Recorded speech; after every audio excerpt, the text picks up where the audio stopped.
오늘 말씀은 시편 1편 1절에서 6절의 말씀입니다.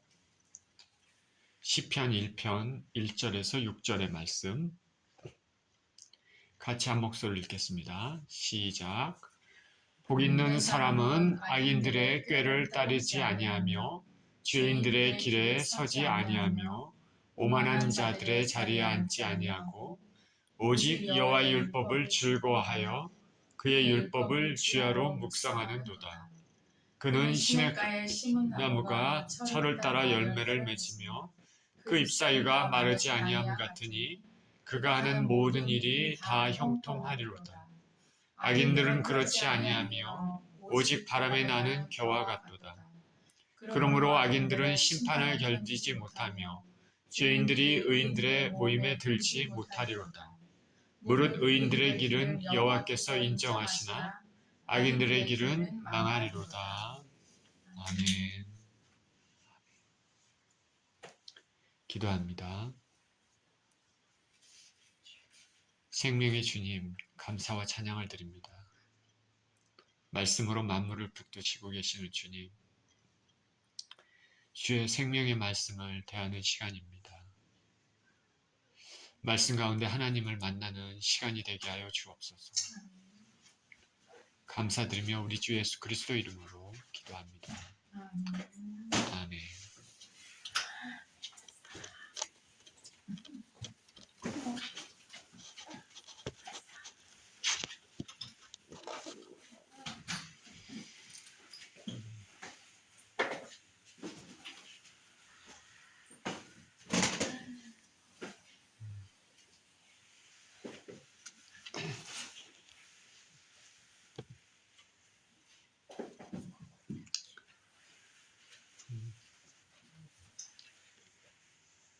의인의 길과 악인의 길이라는 제목으로 말씀을 나눕니다. The way of the righteous and the wicked. 복이라는 단어를 우리는 참 좋아합니다. 누구나 다 복받기를 원합니다. 그래서 사람들이 집 문 앞에 복자를 우리 예전에 보면은 복자를 이렇게 한자로 이렇게 써놓는 것을 우리가 볼 수 있는데 그만큼 사람들은 복받기를 좋아합니다. 성경에서 복은 블레싱이라는 뜻을 가진 단어로 바라크와 아사르라는 단어가 있습니다. 하나님이 사용하는 복, 말씀하신 복에는 바라크와 아사르가 있는데 바라크라는 단어, 이 단어는 구약 성경에서 총 415회 정도가 나옵니다. 이 단어는 주로 하나님께서 누군가를 축복할 때 하나님에 의해서 사용됐거나 신적 권위를 가진 대리인에 의한 축복이 선포될 때도 사용되었습니다. 그리고 복을 간구하거나 축원할 때도 사용됐는데 이 바라크라는 단어가 가장 일반적으로 하나님의 축복을 나타내는 단어입니다. 그러니까 우리가 뭘 좋은 것을 하고 하나님 앞에 선행을 하고 그런 거하고는 관계없이 하나님의 그 큰 긍휼, 그 자비로 우리 인간에게 산업, 그리고 우리 인간에게 후손을 주시고 우리 육체에 대해 내려주시는 그런 복을 뜻합니다. 그리고 이 바라크라는 단어는 항상 하나님의 언약과 관계가 있습니다. 이 바라크라는 단어가 대표적으로 복을 가리킬 때 사용되었습니다. 그런데 구약 성경에서는 이 복, 블레싱이라는 의미를 가진 단어로 또 하나 다른 단어가 있는데 아사르라는 단어입니다. 아사르. 이 단어는 44회 정도가 나옵니다. 바라크와는 약간 다른 의미를 가지고 있습니다. 같은 복이지만은 약간 의미가 다릅니다. 이거는 뭐냐면 하나님과의 인격적인 교제 안에서 하나님 말씀에 순종하는 자에 대한 보상으로 내리는 복. 그 복에 대해서 인간이 고백하거나 기원하는 형식으로 사용됐습니다. 그러니까 틀리죠. 바라크와 아사르는 같은 복은 복이지만 조금 틀리죠. 바라크는 하나님께서 그냥 위로부터 긍휼로 그 은혜를 그냥 주시는 거죠. 하나님이 자비로 주시는 겁니다. 그러니까 내가 하나님께 뭘 기쁘시게 하나님을 뭐 해드렸거나 뭐 그래 주는 것이 아니라 하나님께서 인간들을 사랑하여 주셔서 주시는 복입니다. 바라크입니다. 큰 긍휼과 자비. 반면에 아사르는 내가 이 땅에 살면서 우리가 이 땅에 살면서 하나님께 순종했을 때 그로부터 받는 복. 그런 복이죠. 이 아사르라는 단어는 구약의 이제 70인역, 이거는 나중에 말씀드릴 기회가 있을지 모르지만은 70인역에는 마카리오스라고도 번역이 되어 있습니다. 이것은 하나님 나라의 참여를 통한 특이한 즐거움을 가리킵니다. 그래서 요약을 하면 바라크는 하나님께서 내려주시는 일방적인 축복, 아사르는 순종에 대한 축복, 그리고 하나님 나라에 참여하는 즐거움이라 할 수 있겠습니다. 저와 여러분은 바라크도 받아야 되고 아사르도 받아야 되지 않겠습니까? 오늘 본문에 복 있는 사람으로 시작을 합니다. 1절에 이렇게 시작하죠.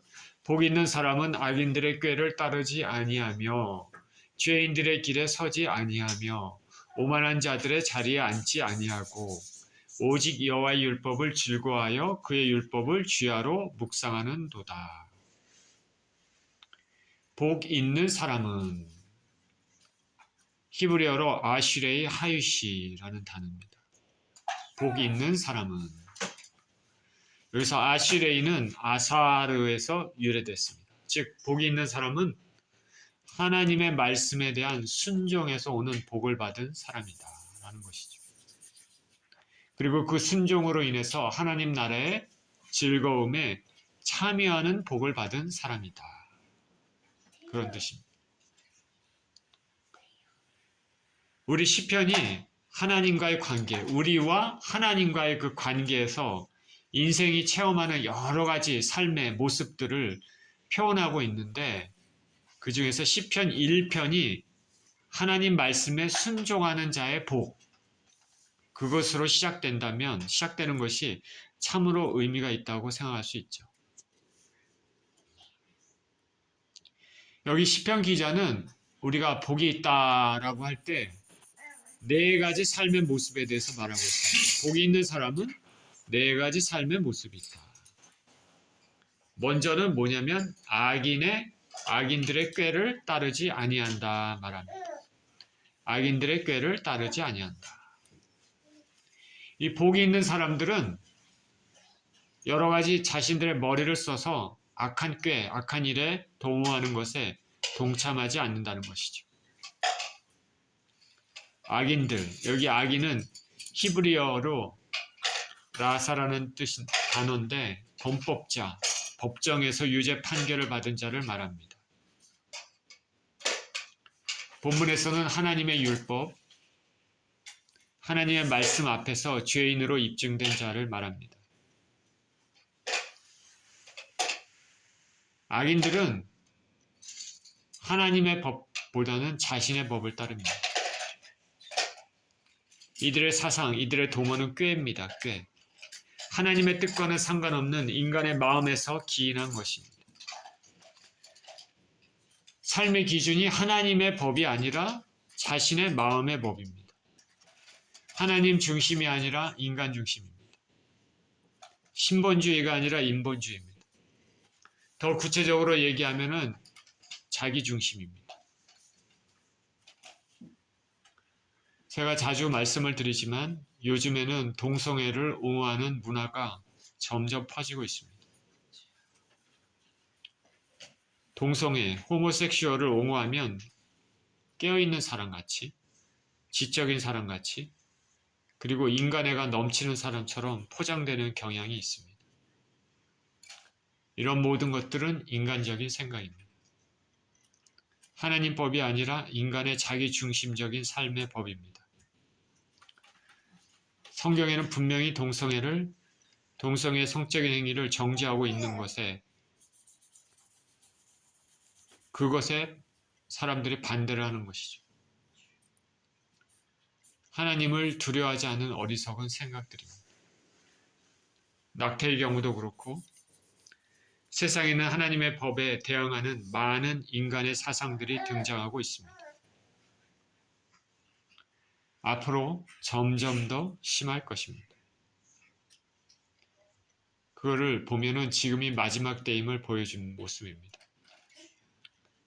내 마음의 법대로 살면 결국 하나님의 법의 기준에 어긋나서 불법한 자로 심판을 받는 것입니다. 그런데 복이 있는 사람은 이런 악인의 꾀를 따르지 않는다 말합니다. 복이 있는 사람은 이런 악인의 꾀를 따르지 않는다. 담대하게 이런 인본주의적인 일들, 하나님의 법에, 말씀에 어긋나는 일들에 대해서 따르지 않는다는 것이죠. 지난주에 할로윈 데이가 있었습니다. 동네 아이들이 집집 돌아다니면서 사탕을 달라고 합니다. 할로윈의 악한 문화 알고 있기 때문에 별로 달가운 일이 아닙니다. 그래도 아이들이 마음을 생각해서 집 앞에 사탕이라도 좀 놓아둘까 하다가 그만뒀습니다. 아내가 사탄의 문화를 절대로 받아들일 수 없다고 말했기 때문입니다. 곰곰이 생각해 봤더니 사탕을 놓아두는 것 자체도 잘못되었다는 생각이 들었습니다. 아이들의 마음을 생각하고 배려해 준다는 그것이 오히려 사탄의 그 계계에, 그 생각에 도모에 동참하는 것이 될 수도 있기 때문입니다.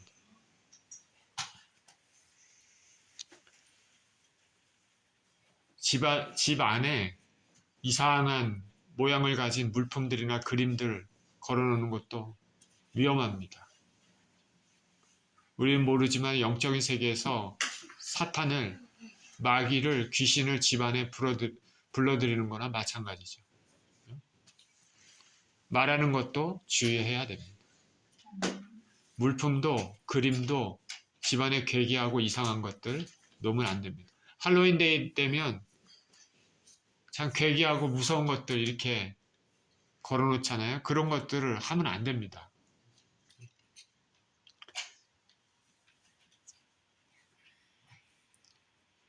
또 복이 있는 사람의 삶은 죄인들의 길에 서지 않는다 말합니다. 죄인들의 길에 서지 않는다. 여기서 죄인은 히브리어로 하타임이라고 합니다. 죄인. 여기 이거는 뭐냐면 표적을 빗나가거나 길을 잃어버린다 의미의 하타에서 파생된 단어입니다. 그러니까 죄라는 것이 성경이 말하는 죄가 뭔지 알겠죠? 표적이 빗나가는 것. missing the target이죠. missing the target. 타겟에 딱 가는 게 아니라 다른 데로 가는 것이죠. 그리고 lost way. 길을 잃어버렸다. 그게 죄입니다. 이것은 하나님의 율법에서 빗나간 것이죠. 하나님의 율법, 말씀을 따라가는 것이 아니라 자기 자신의 길을 가는 것을 죄라고 얘기합니다. 죄가 다른 게 아닙니다. 하나님 말씀 따라가는 게 아니라 내 길을 마음대로 가는 것. 그게 죄입니다. 앞서 악인의 꾀를 따르지 않는 사람도 동일하다고 생각할 수 있겠습니다. 이것도 하나님이 삶의 중심이 아니라 내가 삶의 중심입니다. 나를 내버려 둬라. 나는 나다. Don't touch. 나는 내 마음대로 살 거다. 내게 간섭하지 말아라. 나는 독립적인 개체니까.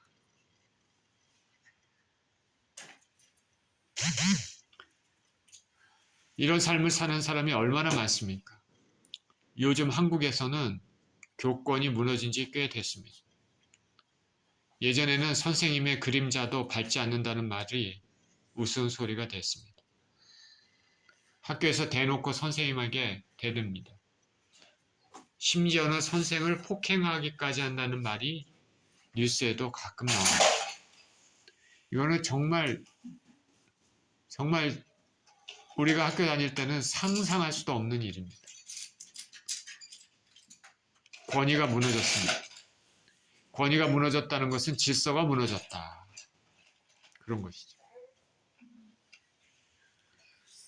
가정의 예를 또 들어보겠습니다. 가정에서 자녀가 있습니다. 자녀가 부모의 말에 순종하지 않으면 어떻게 됩니까? 콩가루 집안이 되는 것입니다. 요즘은 체벌을 하면 아동학대라는 개념으로 접근하는 경우가 있습니다. 정말 아주 드물게 이상한 부모가 있기는 합니다. 그렇지만 대부분의 부모는 자녀를 사랑합니다. 부모가 자녀에게 체스타이징, 체벌을 하는 경우는 자녀를 사랑하고 잘 되기를 원해서입니다. 성경도 분명히 그것을 말합니다. 자녀를 체벌하지 않으면, 체스타이징 하지 않으면 그 아이가 커서 부모에게 큰 모욕거리가 될 것입니다. 하나님도 우리가 하나님의 자녀라면 우리가 잘못하면 하나님은 매를 드십니다. 그렇게 해서라도 올바른 길을 걷게 하는 것이 하나님의 뜻이고 방법입니다. 하나님보다 지혜로운 사람이 있습니까? 지혜로운 분이 있습니까? 하나님은 다 아시기 때문에 그러시는 것이죠. 그렇게 하는 것이 가장 최선의 방법이다. 그렇기 때문에 자녀가 뭘 잘못했다. 그냥 잘못해도 그냥 무조건 좋다 오냐 이렇게 하는 것은 하나님 방법이 아닙니다. 자녀를 사랑하는 것도 아니죠. 자녀를 망치는 것입니다.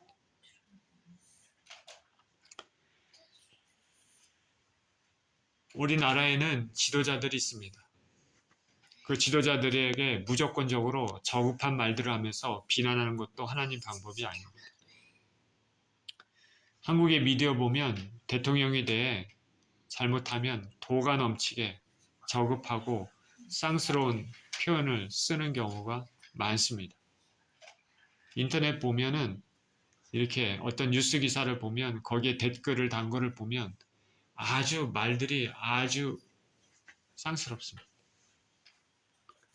감히 쓰기 어려운 말들을 쓰는 경우가 많이 있습니다. 성경에는 하나님이 정하신 권세에게 복종하라고 분명히 말합니다. 그러니까 지도자들이 잘못되었을 때는 이 저급한 말로 비난하기보다는 올바른 정치를 펼 수 있도록 기도해야 됩니다. 로마서 13장 1절에서 2절에 이렇게 얘기합니다. 각 사람은 위에 있는 권세들에게 복종하라.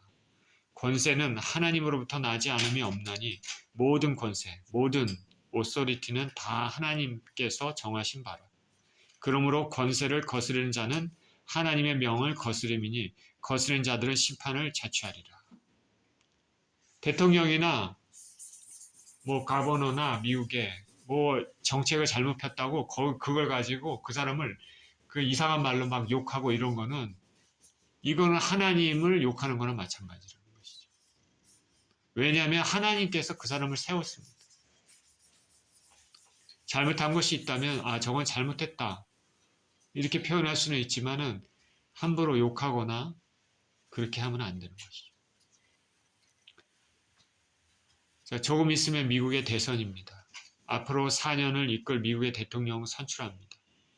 이 미국의 대통령은 미국뿐만 아니라 온 세계에 영향을 미치기 때문에 굉장히 중요합니다. 최근 한 비디오를 보니까 어떤 후보 진영에서는 선거 유세에서 예수님을 왕으로 인정했습니다. Jesus is king. 근데 다른 후보는 선거 유세에서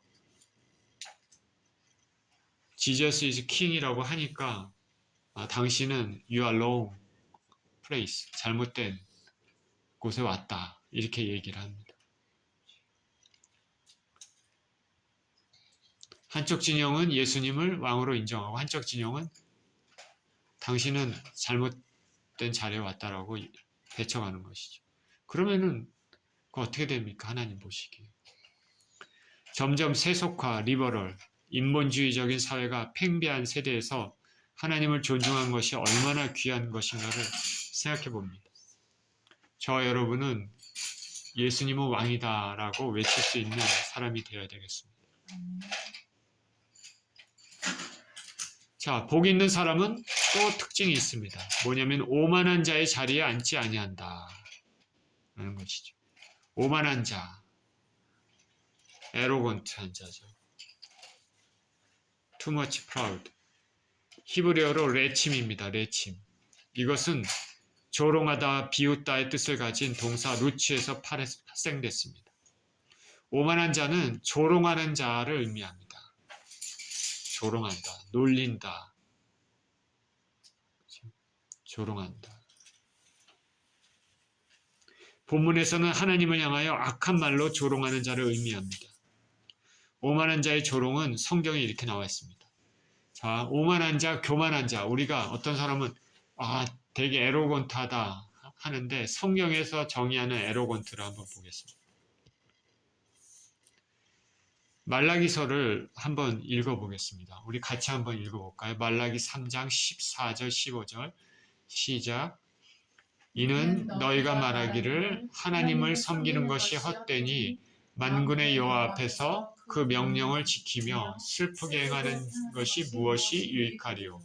지금 우리는 교만한 자가 복되다 하며 악을 행하는 자가 번성하며 하나님을 시험하는 자가 화를 면한다 하노라 함이라. 여기 교만한 자가 복되다 하고 얘기하죠. 근데 그 앞절에 보면 어떤 사람이 말입니까? 하나님 섬기는 것이 헛되고 만군의 여호와 앞에서 명령을 지키며 슬프게 행하는 것이 유익이 있느냐.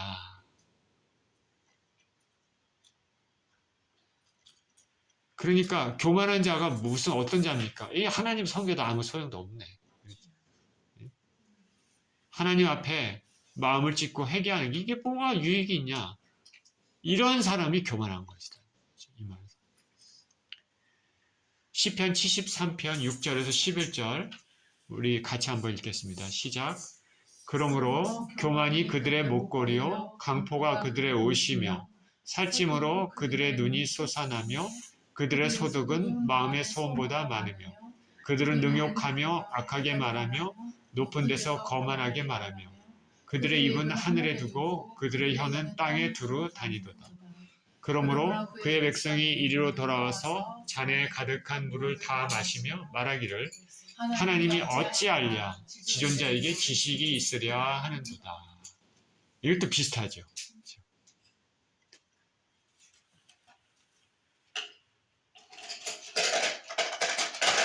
능욕하고 악하게 말한데 그래도 하나님이 이렇게 하는 것에 대해서 하나님이 어찌 아시겠느냐.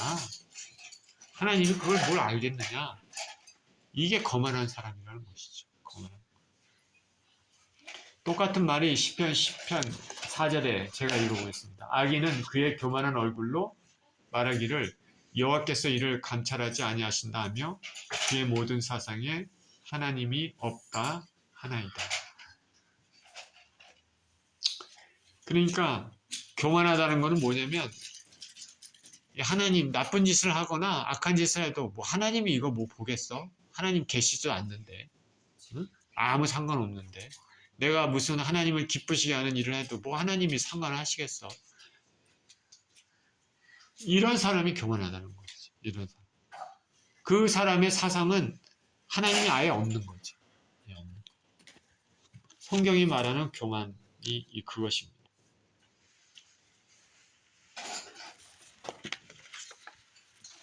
하나님의 통치를 부정하고 하나님이 감찰하신다는 것을 부정하고 하나님의 심판을 부정하는 것이죠. 그러니 이 세상에 살면서 우리가 자기 자신을 낮추고 겸손해 보여도 그 사람 안에 하나님이 없으면 가장 교만한 자이다. 왜일까? 인간은 하나님이 창조하셨고 그렇기 때문에 하나님께 영광을 돌리는 것이 우리의 본분이다라는 것이죠. 피조물에 불과한 인간, 불과 오래 살아봤자 100년 안에 살다가 죽을 그리고 썩어질 인간은 썩지 아니하시는 영원하신 하나님의 통치하심 그것이 존재를 부정하는 것이 가장 오만하고 교만한 일일 것입니다. 교만은 하나님이 제일 싫어하십니다. 하나님이 제일 싫어하시는 것 몇 가지가 있겠죠. 우상 숭배하는 것, 교만한 것.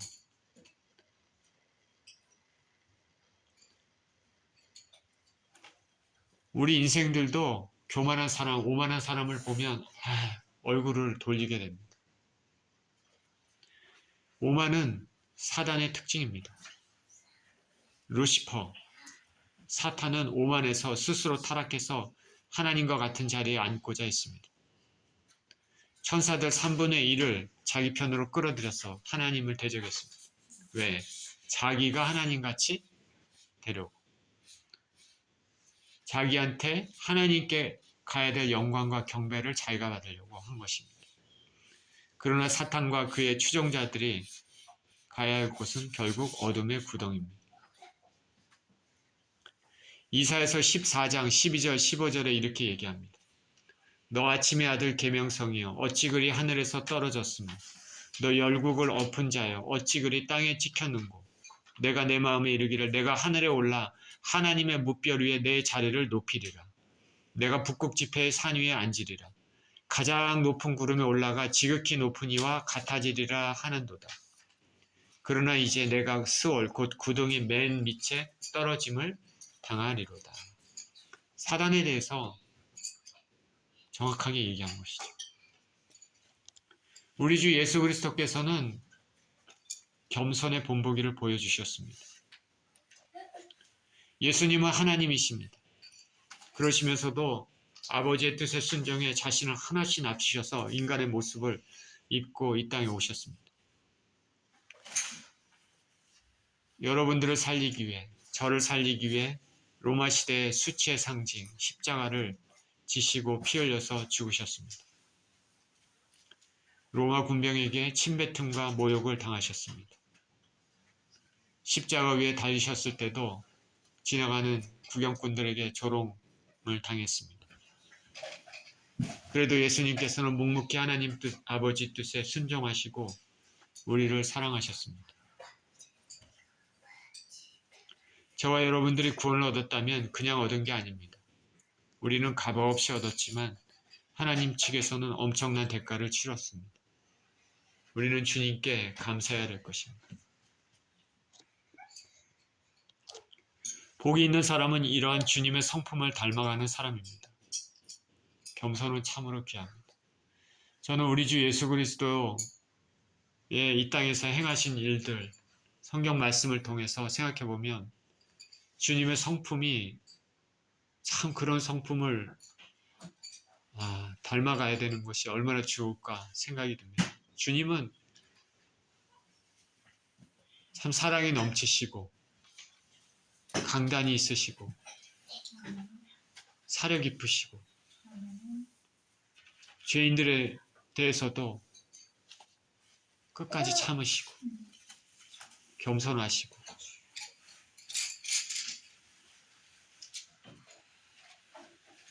굉장하신 분이죠.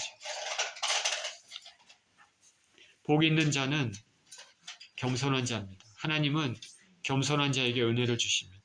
하늘나라는 겸손한 자의 것입니다. 우리 여기 태호가 있지만은 어린아이 아무것도 모르고 저기 가만히 있잖아요. 하늘나라가 저런 어린아이 것이죠. 순수하고 엄마 젖을 사모하는 그런 아이에게 주어지는 것이 하늘나라입니다. 그러니까 저와 여러분의 심령이 깨끗해야 되는 것이죠. 겸손함. 베드로전서 5장 5절에 젊은 자들아 이와 같이 장로들에게 순종하고 다 서로 겸손으로 허리를 동이라.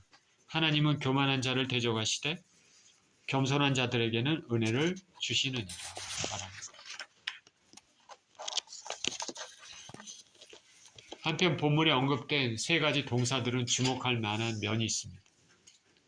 보니까 악인들의 꾀를 따르지 아니하며 죄인들의 길에 서지 아니하며 오만한 자의 자리에 앉지 아니하고 이렇게 얘기했는데 따르다라는 것에서 또 서다, 또 앉다 이 순으로 나열되어 있습니다. 점진적인 과정입니다. 마지막은 아예 죄의 자리에 앉아버립니다. 죄의 성질이 점점 더 악화됨을 알 수 있습니다. 네 번째, 복 있는 사람은 하나님의 율법을 즐거워해서 주야로 묵상하는 사람이다 하는 것이죠. 하나님의 율법, 이 율법은 히브리어로 토라입니다. 토라는 모세 오경입니다. 창세기부터 신명기까지 5권의 책이죠. 그러나 넓은 의미로 하나님의 모든 말씀, 성경 전체를 의미한다고 우리가 생각해야 될 것입니다.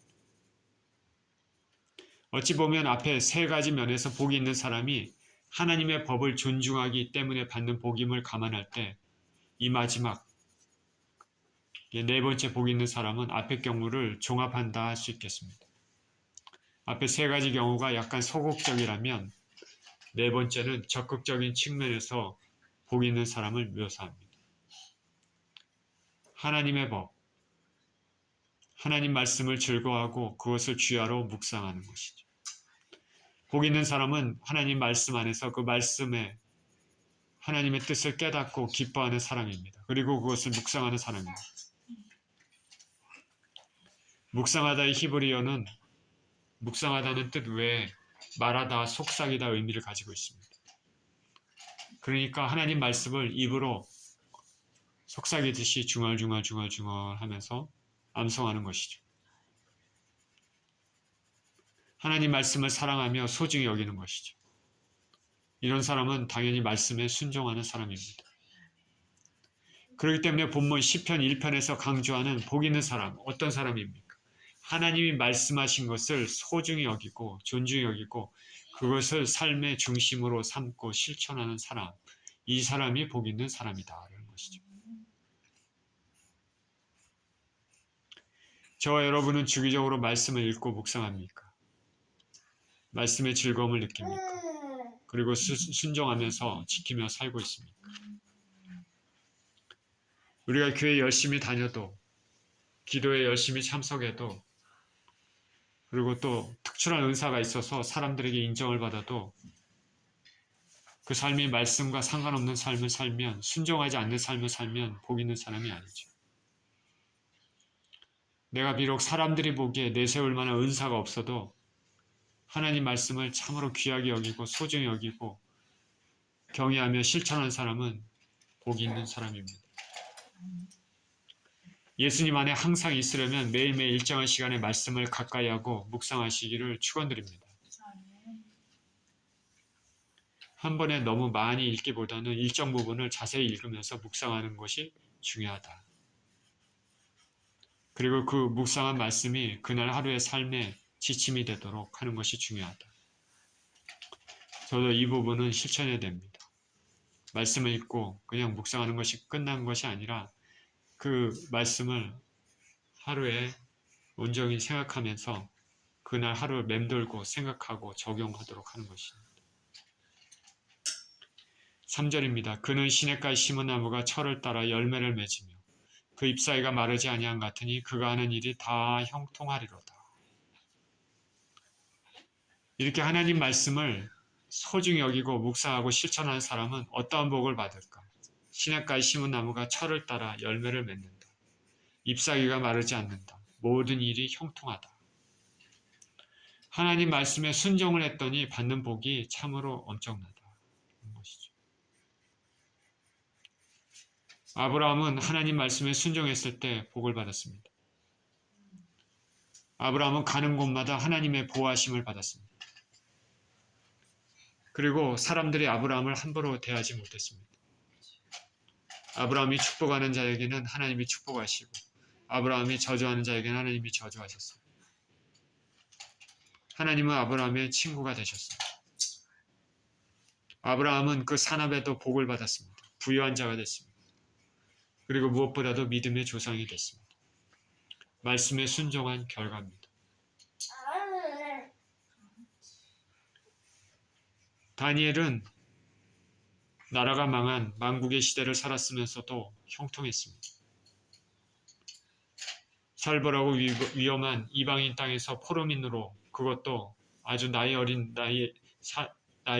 어렸지만은 아주 어렸을 때부터 하나님을 경외하고 말씀에 절대적인 순종을 하며 경건의 사람, 거룩의 사람으로 살았습니다. 이렇게 어릴 때부터 경건하게 산 사람은 어린 나이에도 빛이 날 것으로 생각이 됩니다. 하나님은 이 다니엘에게 복을 주셨으며 보호하셨고 바벨론과 바사 제국의 시대를 거쳐서 총리의 자리에 오르게 하셨습니다. 또한 지혜를 주셨고 인류 역사의 흐름을 비전을 통해서 알게 해주셨습니다. 말씀에 순종한 자의 복입니다.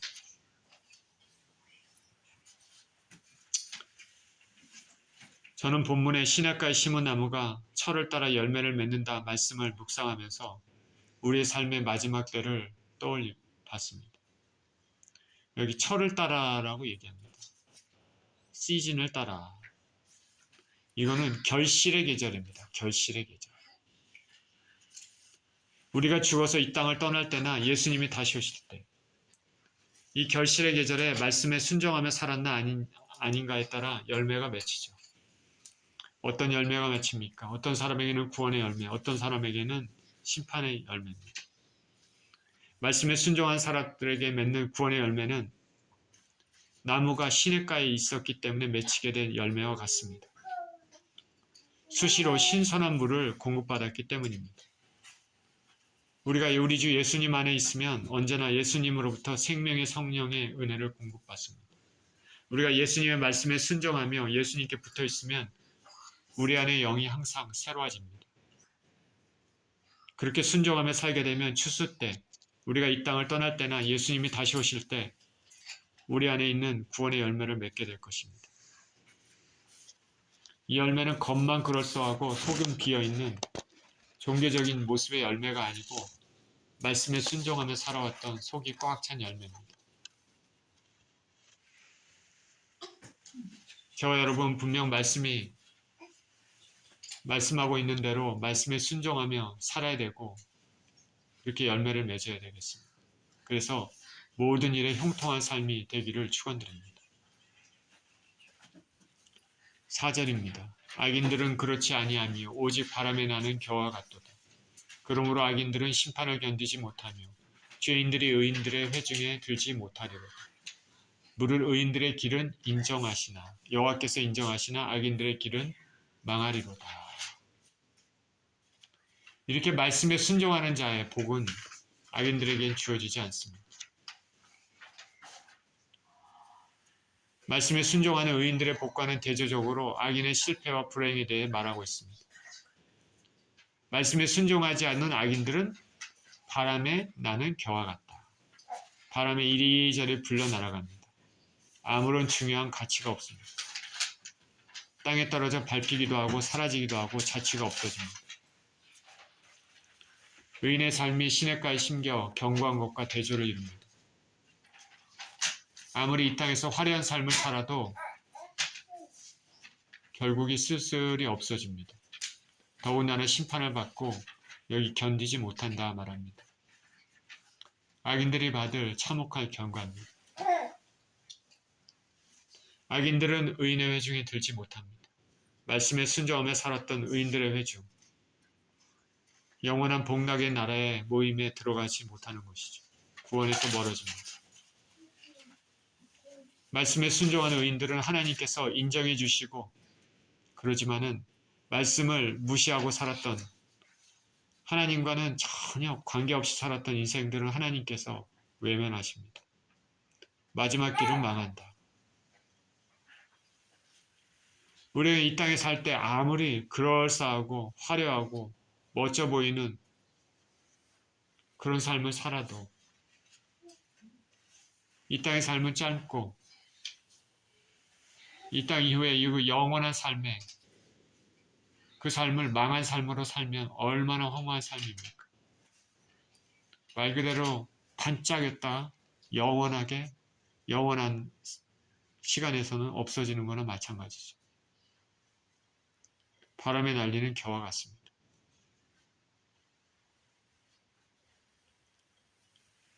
오늘 본문의 말씀을 소중히 여기며 실천하는 의인이 받는 복과 말씀을 경시하며 악인이 받는 불행에 대해서 오늘 우리는 살펴봤습니다. 의인의 삶은 시냇가에 심은 나무가 열매를 맺는 산과 같고 모든 일에 형통합니다. 성경에 분명히 이렇게 말씀하고 있습니다. 그리고 구원의 열매를 맺고 하나님께서 인정해 주시고 영원한 의인들의 모임, 천국에 입성합니다. 그러나 말씀에 상관없는 사람은 겨와 같은 사람입니다. 바람에 날려서 자취도 없어집니다. 무가치합니다.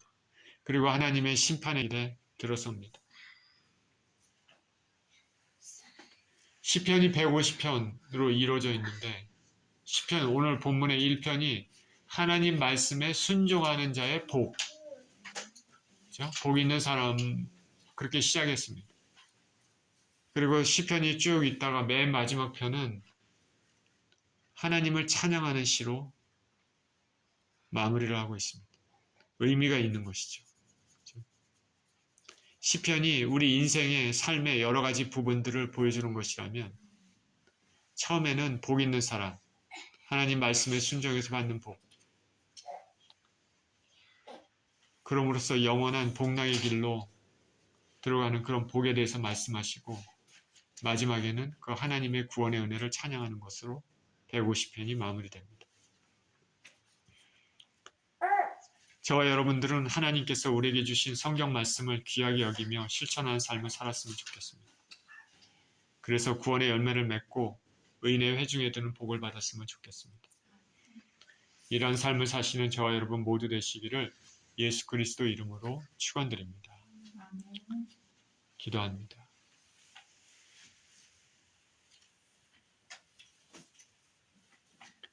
생명의 주님, 감사와 찬양을 드립니다. 오늘 본문의 말씀에 복 있는 사람은 참으로 말씀을 소중히 여기고 그 말씀을 주야로 묵상하는 사람, 그 말씀을 실천하며 하나님께서 우리에게 주신 말씀을 소중히 여기며 아버지 그렇게 사는 사람입니다. 말씀이 모든 삶의 아버지 기준이 되는 그런 삶입니다. 그런 삶을 살 때 구원의 열매를 맺고 영원한 천국, 의인의 모임에 아버지 하나님 참여할 수 있다고 말하고 있습니다. 하나님 아버지, 우리가 이 땅을 살 때 하나님 말씀을 소중히 여기며 귀하게 여기고 그것을 묵상하고 그것을 실천하며 살 수 있는 우리 모두 될 수 있도록 축복하여 주시옵소서. 그래서 참으로 복받는 인생, 모든 일에 형통한 인생 되게 하여 주시옵소서. 감사드리며 우리 주 예수 그리스도 이름으로 기도합니다. 아멘.